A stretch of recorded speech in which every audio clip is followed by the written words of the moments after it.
KUAM News Headlines is presented by Calvo's Insurance, serving Guam for 80 years. And brought to you by Matson and the Adahi Tanu program. Cars Plus, reminding you to put your phone down while driving. Distractions won't get you there. Heads up, Guam. IP&E, fueling excellence. McDonald's of Guam, I'm loving it. And King's Restaurants, always open, always local, and serving up favorites for over 40 years.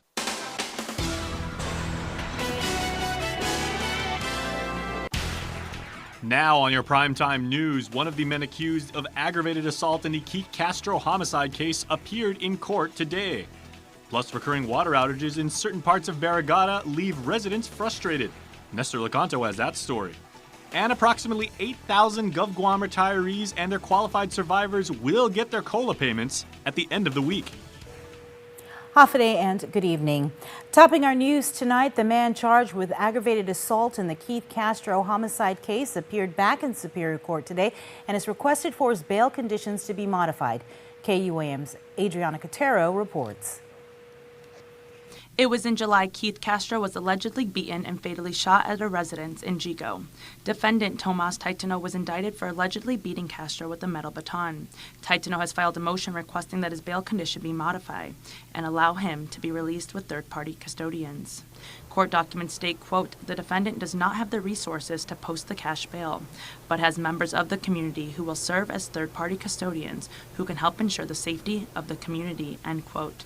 Taitano's bail was set at $100,000. He appeared for the motion hearing before Judge Vern Perez. However, the third-party custodians did not. Court documents state the third-party custodians are friend of the defendant, Troy Torres, and girlfriend of the defendant, Leonela Vasquez. The two have been interviewed by probation and provided police clearances. Court documents also inform that Taitano would live under house arrest at Torres' residence in Tuman. Since Torres and Vasquez did not appear in Superior Court, Defense Counsel William Pohl asked for a continuation. The government said in court that they plan to file a response to the motion. Judge Perez set the continuation for November 14th. In addition, Attorney Pohl stated that there are 800 pages of discovery with additional photos and videos. Pohl says they have not received the photos or videos and asked for the government to provide the necessary findings. Taitano has pleaded not guilty. As for the co-defendant Joshua Palacios, who allegedly pulled the trigger and shot Castro, he pled not guilty to murder as a first-degree felony. As he reported, a motion was granted by the court to allow for the defendant to have an evaluation. The court awaits results and trial remains set for March 2020. Reporting for Guam's News Network, I'm Adriana Cotero. The U.S. Probation Office is petitioning for Don Vincent Tovis Jr.'s supervised release to be revoked. In January 2016, he was sentenced to 63 months with credit for time served and 3 years supervised release for drug charges. However, he's alleged to have violated his release conditions after admitting to using drugs multiple times. Additionally, he was arrested in August on local charges following an investigation by Home Depot where he was employed. It was alleged he was allowing several people to fill up their shopping carts without paying in exchange for cash or drugs. Tovis was eventually fired from Home Depot. A warrant was issued for his arrest. He appeared in district court this afternoon. However, in order to allow his attorney Cynthia Ikube more time to review the filings, the hearing was continued to December 3rd. The court ordered Tovis continue to be detained. The executives of Guam Medical Transport that are accused in a $32 million federal fraud case have filed various motions. After hours of ongoing arguments heard from both parties, Judge Francis Tedinko Gatewood denied the defendant's first motion to dismiss and for the production of grand jury transcripts, which she said all the other motions underlie. Defendants Clifford Shoemake, Kimberly Connor, and Nicholas Shoemake were charged 3 years ago for filing fraudulent ambulance transportation service claims with Medicaid and TRICARE. In addition, the court heard the defendant's motion to dismiss for failure to comply with Brady or to compel production of Brady materials and the defense's 3 other motions in limine. The government also filed a motion in limine. Trial was set for 1 year from now in plaintiff Reynold La Puebla's case against the government. La Puebla filed a complaint against the U.S. Department of Homeland Security and U.S. Customs and Border Protection for being sexually harassed in a hostile work environment. Today, he appeared for a scheduling conference in Judge Joaquin Manabusan's courtroom. La Puebla's attorney John Bell stated in court that the plans to file a request for magistrate's jurisdiction over the case. An inmate who filed a complaint against the Department of Corrections for allegedly violating his civil rights will apparently have to wait a while longer to have his case processed in federal court. That's because an attempt to serve legal documents that are required to be filled out by the Department of Corrections were returned to sender. The district court clerk's office was mandated to send the legal forms as part of an order in a complaint against DOC filed by inmate Dominic Felder. The forms are needed to be filled out by DOC related to application fees. The legal documents addressed to Director Samantha Brennan, however, were returned this week deemed undeliverable and unclaimed. Brennan tells KUAM that the address is wrong and they don't receive mail delivery at the Department of Corrections. However, the court sent notices to both the prison's physical address and to a P.O. box. Brennan responded, quote, "Thank you for letting me know. I will follow up with my personnel who handle the mail and find out." She sent that to us in a text message. As for Felder, he is an African-American Muslim inmate that alleges DOC in April blocked him from conducting his religious activity of having his wife braid his hair without providing him any compelling reason. He alleges that he was hindered from practicing other religious activities related to his faith. He is seeking up to $300,000 for physical and emotional damage and $20,000 in damages from each of the 5 defendants named in the lawsuit, including Brennan. There's growing frustration over recurring water outages in parts of Barrigada. Repairs were completed today on the latest water line break, but if the situation persists, there's no telling when village residents themselves will reach their breaking point. Nestor Lecanto reports. Guam Waterworks Authority crews were hard at work repairing yet another main water line in the Cañada area, just the latest in a series of major leaks. Barrigada Mayor June Bloss. For many months now, we've been having these water breaks, if it's 3 times, 4 times in a week. And I know the residents have been very frustrated. She says the outages not only affect a large number of Barrigada residents, but often many who live in neighboring Totu as well. You have all these senior citizens and all that are disabled that really need water. And I even offered them to come to my community center and obtain some water here. She's been pleading with GWA to resolve the leaks and knows the agency has been working on a plan to repair or replace aging water lines throughout the island. So I met with the engineer this morning and they said, Mayor, that we are going to design the plan and see how we're going to best expedite this. Of course, the plans takes about maybe 3 months or so. And so hopefully that we could get this fully restored by next year. In the meantime, Bloss says they have to rely on GWA to provide water tankers during outages, but often they aren't enough. She says she'll be taking her case to utilities officials to see if there's a way to speed things up. You're breaking my roads. So it's a domino effect. And of course, the frustration that we have to keep coming back and trying to see how are we going to fix this. And of the cries and the letters that we wrote. What are we doing? I mean, please come back and let us know that is there a plan, really? Mayor Bloss hopes to get answers from GWA and the CCU at a meeting next week. For Guam's News Network, I'm Nestor Lecanto. Days before the statutory deadline of November 1st, approximately 8,000 GovGuam retirees and their qualified survivors can expect to receive their cost of living adjustment or COLA payments tomorrow. About $14 million to cover the cost of COLA was released to the GovGuam Retirement Fund. In a press release, Governor Lilian Guerrero says our retirees are a priority and they always will be. Lieutenant Governor Josh Tenorio adds this is about helping people who worked a lifetime to meet the needs of daily living. Attorney Mike Phillips says he's working around the clock to meet Monday's deadline to file a motion in the appeal of the Dave Davis case, but he has yet to be officially hired by the Attorney General's office. We asked Phillips if he's received an appointment letter from the AG authorizing him to represent Guam moving the Davis case forward. He said no. We also asked AG spokeswoman Carlina Charfris if their office would be sending Phillips appointment papers today, but she did not respond. Phillips also said he has not received a single document from former Special AG Julian Uggan. Uggan had handled the Davis case, but he tells KUAM he is not involved in the appeal of it. Phillips has until Monday to submit an argument to the Supreme Court that shows, quote, most extraordinary circumstances prevented GovGuam from meeting a deadline to file a 60-day extension on October 8th. Stay tuned. We're back with more news in a moment. Get up-to-the-minute news, plus access to alerts, streaming radio, promotions, and more on your mobile device by downloading the KUAM News mobile app, available at the App Store now.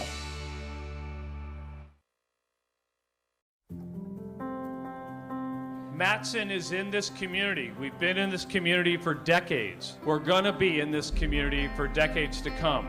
Things will get busy, things will get quiet, but we're going to be here. We're your hometown carrier. and that matters to us. Reliability is the core of our business. We take pride in ensuring that we arrive in Guam on time as scheduled. It's our local employees who understand the market, who understand the business, and provide that hard work for you each and every day. When we hold ourselves to high standards, our customers also hold us to high standards.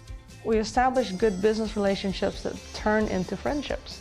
That's why it's so important to be here and be trusted by your customers. We want you to trust Matson like your friend, like your family.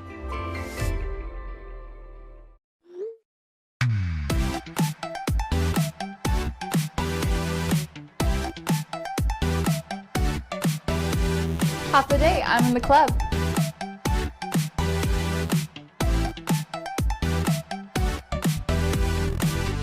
Half a day, welcome to Two Lovers Point. Half a day, I'm in the club.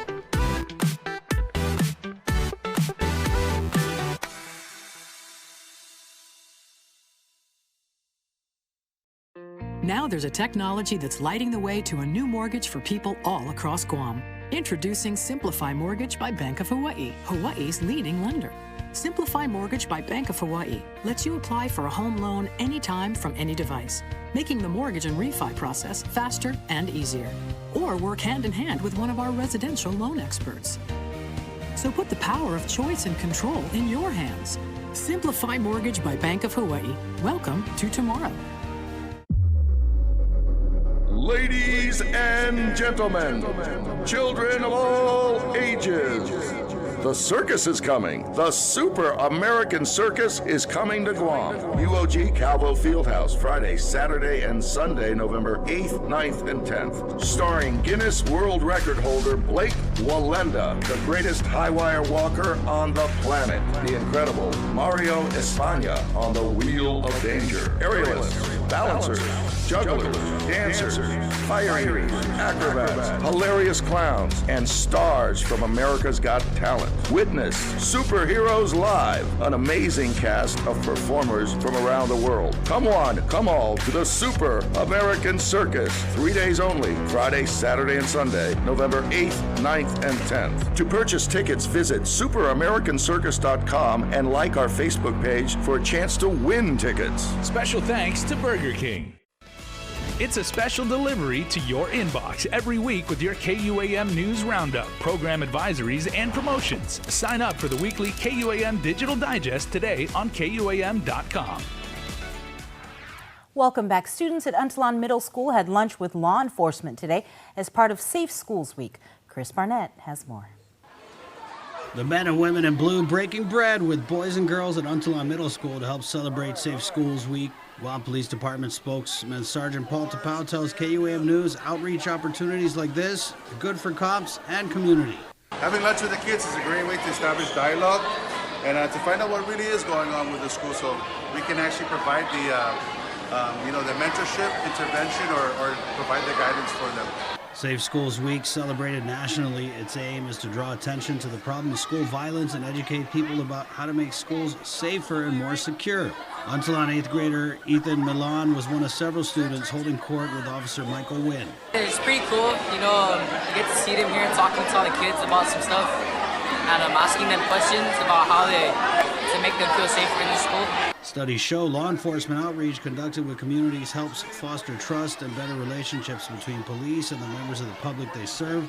While the Judiciary of Guam had previously provided the Guam Department of Education with school resource officers to police schools, the contract providing those services was not renewed, and now GPD officers patrol schools and stop by campuses during peak times to monitor activity. For Guam's News Network, Chris Barnett reports. $45,000, that's how much the Tupaki Hotel paid to the Guam Environmental Protection Agency for stormwater drainage violations. As we reported, U.S. EPA had also fined the Nico expansion project overseen by NEPO USA and Asunuma $130,000 for lacking controls to prevent discharge of pollutants into Tumon Bay, violations of the Federal Clean Water Act. Water management from the construction site, right? So as you recall, U.S. EPA doled out their own, Guam EPA did as well. So we're pleased that They're now back in compliance, and follow-up inspections did occur even after we submitted an NOV to the hotel. As part of a settlement agreement with Guam EPA for water pollution control violations, NEPO USA admitted fault for the violations cited in the NOV, dismissed their appeal of the NOV issued by Guam EPA, and paid $45,000 on Monday. The payment was made by check to the treasurer of Guam. The U.S. Labor Department has ordered the Guam Home Center in Dededo to pay $48,000 in overtime to 39 employees. In a news release, DOL said an investigation by the Wage and Hour Division found that the company failed to record and pay employees for work performed before and after their scheduled shifts, stocking merchandise, assisting customers, and balancing their daily sales records. Guam Home Center also failed to pay required overtime to store managers who were not paid on a salary basis, also in violation of the Fair Labor Standards Act. Motorists are advised to use caution this weekend as more new road closures are scheduled in the Hagåtña area as the Guam Waterworks Authority continues replacement of major sewer lines along Route 4. The northbound turning lane and inner lane from McDonald's to West O'Brien Drive intersection will be closed from Friday night through Sunday night. GWA spokesperson Heidi Ballendorf says GWA is installing new technology called cured-in-place pipe. Instead of having to dig up the road and replace entire portions or even a whole sewer line, which is quite extensive and quite costly, this really saves time and money. And so we want to, I know it's a bit of an inconvenience right now as we work to improve the service down here in the sewer system, but it's a much improved technology for the people of Guam. The $7.5 million sewer project includes replacement of sewer lines and manholes. It is designed to provide additional flow capacity and reduce overflow and potential health hazards. It is expected to be completed next August. A ribbon-cutting ceremony for the new Sinahaña police station was held 4 months ago, but so far it remains closed. GPD has been preparing to move out of the Hagåtña precinct since then, but Police Chief Steve Ignacio says there's been another setback. We did not pass the Guam Fire Department inspection, and so the contractor and GURA are working to correct the issues that came up during the last inspection. We asked Chief Ignacio if he had a timeline for the move to the new precinct, which GURA head Ray Tapasnia said was supposed to open this week. No, I'm sorry, I don't have a timeline. We're hopefully trying to get re-inspection this week. Meanwhile, Tapasnia says the issues regarding the fire suppression system are complex and thus not a quick fix. He says adjustments are needed to the smoke detector in order to obtain full certification. He expects it to be completed by this week. Adelup has previously said the police station's ribbon cutting was held in June to accommodate the presence of visiting federal housing and urban development officials. The facility was built with $3.1 million in HUD funds. The training ground for the island's much-needed nursing professionals received a $100,000 donation today from health-insured Take Care. The money helps fund various programs at the School of Health, from equipment to scholarships to faculty, professional development. Dr. Margaret Hattori Uchima says the annual funding has been an important part of the school's success. Everywhere I go that has anything to do. As we know, for nurses, we can work anywhere we want. We don't have to stay on Guam. Our salaries everywhere else are much higher. Deans, faculty, presidents, our salaries are much higher, but we choose to stay on Guam and contribute back to our island, and in large part because of Take Care's commitment to the university. Take Care has been making the $100,000 donations for the last 19 years as part of its qualifying certificate program with GITA. 2 days after reopening, the Hagåtña pool is closed again. This time, Parks and Recreation says it's because of an accidental fecal release. The pool is being closed to allow for proper disinfection and sanitation. It is rescheduled to open on Sunday with the new limited pool hours, which are Tuesdays through Sundays from 7 a.m. to 11 a.m. and 3 p.m. to 6 p.m. With October being Breast Cancer Awareness Month, we continue with our Think Pink series. Tonight, we introduce you to Aaron Elliott, a lieutenant commander in the Navy who recently moved to Guam in May of this year and has quickly fallen in love with Guam. Think Pink Together, Guam, brought to you by KUAM Communications in partnership with American Cancer Society, Island Cancer Center, and Guam Service Pros. Aaron Elliott Elliot has been getting regular mammograms since she was in her late 20s. While she doesn't have any first relatives like a mother or sister with breast cancer, she had an aunt that had breast cancer twice and relatives who had prostate or pancreatic cancer. Those are all cloister cancers with breast cancer, so they actually increase your chance of getting breast cancer. So while I was BRCA negative, I got genetic testing. I had about a 35% chance of invasive breast cancer at some point in my life, so I've been getting regular screenings since I was 28. Last June, she had a regular screening, and then in July, when vacationing in Italy, she looked up her results online. It said that there was what was called microcalcifications and recommended a diagnostic mammogram, which it upset me, but I was like, okay, I can, this is fine, I can get through this. It's, this is just normal, it's just precautionary. The 39-year-old recalls undergoing the diagnostic mammogram and the emotions that she experienced when hearing she would need to get a biopsy done. Once completed, it took about 4 or 5 days for her results. It said I had been diagnosed with what's called ductal carcinoma in suite and atypical ductal hyperplasia, and I had no idea what that was, so I'm trying to Google it, and that's not helping me at all because I'm upset. She discussed with her oncologist her next step, which would be a lumpectomy.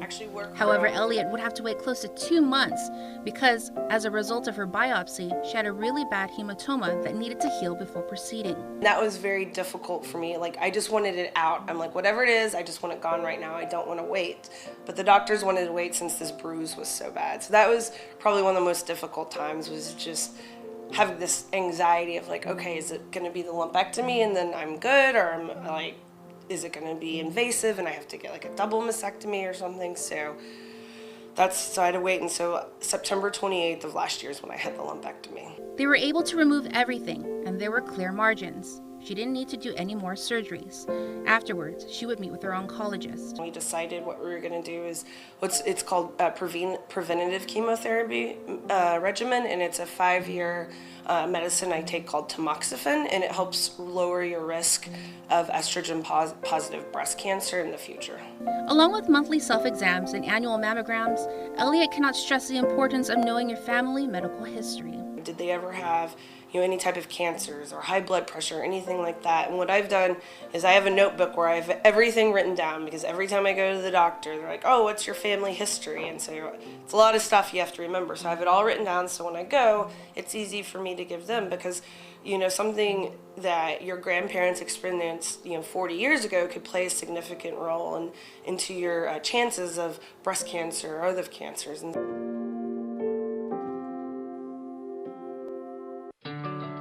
Think Pink Together, Guam, brought to you by KUAM Communications in partnership with American Cancer Society, Island Cancer Center, and Guam Service Pros. Stay tuned. Sports is coming up next. Okay. Can I meet Alan, please? Attention passengers of flight AJ3004, your flight has been delayed.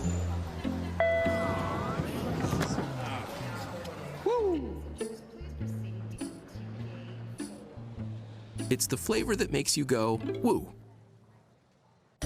McDonald's new spicy barbecue glazed tenders and chicken sandwich. Made with tender, juicy, all-white meat chicken. Available in 4, 6, or 10-piece chicken tenders. Try the spicy barbecue crispy chicken sandwich too.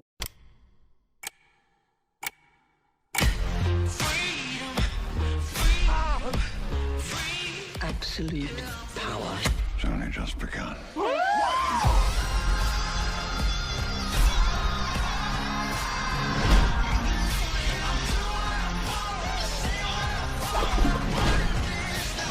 I guess we have ourselves a reckoning.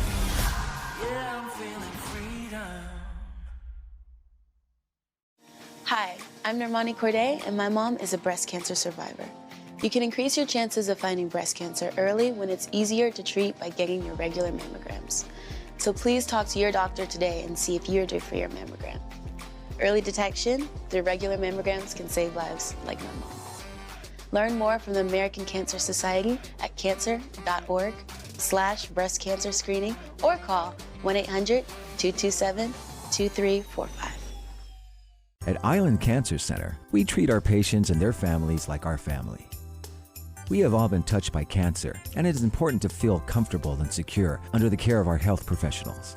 You can count on us for skilled cancer specialists, the most advanced cancer-fighting technology on the island, and a commitment to caring for you or your loved one with compassion, respect, and empathy. Our family, treating your family. Island Cancer Center, located on Guam Medical Plaza. Visit us at islandcancercenter.com or call 646-3363. KUAM Sports is presented by Triple J.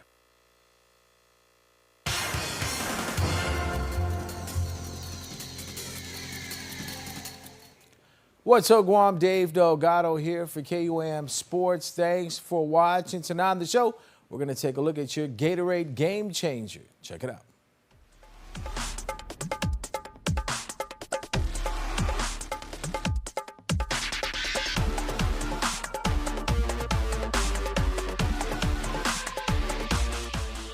"16-year-old sophomore Kanta Yamazaki moved from Japan to Guam at the end of his 6th grade year. He plays basketball and runs cross country for the St. Paul Warriors. He attributes his running ability to his mother, who was also a runner in high school. Kanta says the move to Guam has helped him build a strong work ethic, being a multi-sport athlete. It benefits me because I got to learn more than things I could learn in Japan. I made a lot of friends, and I feel like more family in Guam. Like people in Guam and coaches were always nice to me and helped me to learn more and more. So I really appreciate all the support. Waking up early to work out or practice has become a daily routine. Yamazaki says the sport has taught him to be more mentally and physically strong. His dad has been a big influence in his basketball career, encouraging him to put in the work during the off-season. St. Paul alum Morgan Aiken has also made an impact in the way he trains and prepares for his sports seasons. I decided to do the cross country to train myself, to improve my skills, and I like cross country because it looks like individual, but it works as a team, and I like to work practice with my teammates to work hard. Coach Sherwin Pyatt says Kanta was hitting 22 to 23s last season and made a major jump this year, finishing the all-island race with a time of 19:31.50. Kanta finished the race 13th overall and was the second St. Paul runner to cross the finish line. The Warriors averaged a time of 19:43.20, which was good enough for the first place finish with 79 points, securing the team's repeat as boys cross-country champions. Ever since we got the championship from last year, we always had a goal to get a back-to-back championship. I know we had targets on our back, so that's what motivates us to push hard and work harder than other people. Kanta is learning to speak Spanish. He takes geometry and chemistry honors classes and is a straight-A student. He's in the chess club and also volunteers to tutor his peers in school. I give them time to help them because as long as possible, I want to help them to improve more and to get better. That's why it's important to have a good relationship with each other, to have a better life for every single one of us. Whether serving as a volunteer coach in Japan, helping elementary and middle school students learn the basic fundamentals of basketball, or lending a hand to his teachers at school, Kanta strives to inspire others to do their best, and that's what makes him a Gatorade game changer.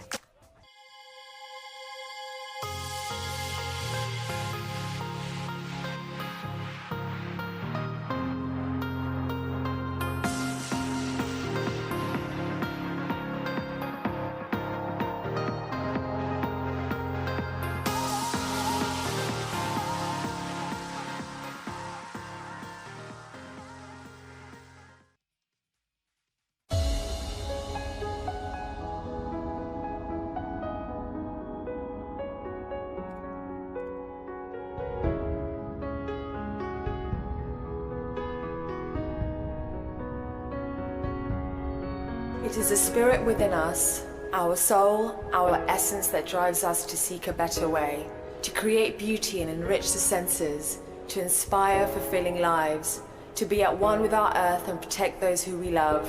Only by taking on challenges do we change the world for the better.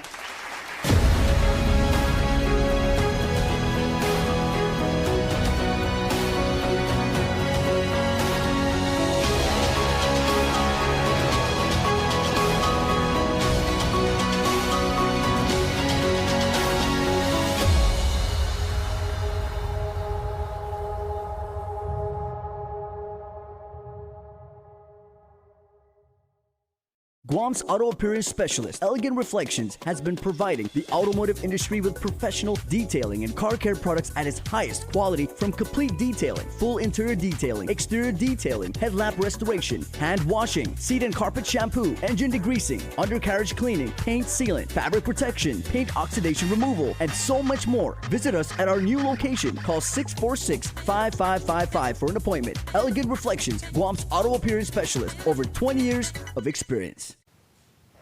Welcome back, everyone. Before we wrap up the news, here's your latest round of birthday shout-outs from the Cold Stone Creamery Birthday Club. It's time to do some birthday shout-outs now, so happy birthday to Vance Borja, otherwise known as Bam. Bam, hope you had a good birthday. Kaden Kanata Rosalind celebrates birthday number 16, and to our middleman, Kaden, we wish you many blessings today and always. We love you, son. From Dad, Mom, Jaron, Noah, Isaias, and Odin. Happy birthday number 21 to Rihanna Santos, coming from your husband, daughter, and the rest of your family. And a very happy birthday going out tonight to Betty Ann Buentipo. Happy birthday from Aria Ray. Hope everybody out there had a fantastic island birthday. You can be a part of the Cold Stone Creamery Birthday Club by registering online at KUAM.com. That's going to do it for us here on Primetime. Stay tuned. In the Mix is next.